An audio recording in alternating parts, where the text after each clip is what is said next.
नमस्कार, प्रणाम। हम सिंगर लड़ाई लहरी।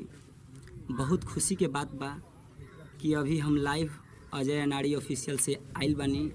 सुनर माई रिकॉर्डिंग स्टूडियो हथियोल बाज़ार पर खोलले बानी।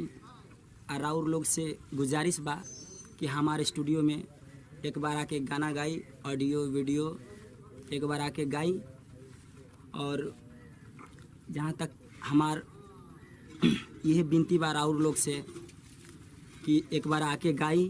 और हमार राइटर गुलशन सिकंदर अम्भेश और हमार छोट भाई विक्रम बेदर्दी हमार गाना सुनम, ओकरा के प्यार दुलार जरूर दे। हम अभी हम लाइव अजय अनाड़ी ऑफिशियल से आइल बानी और हमार मन करता कि एक लाइन लोगन के गा के सुनावे के।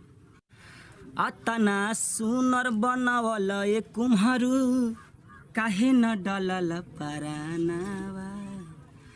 अतना सुनर बनावल ए कुम्हरू, काहे न डलल परानावा। अरे माटिए के मूर्ति से हंसली मैया, अजबे लागे मुस्कानावा।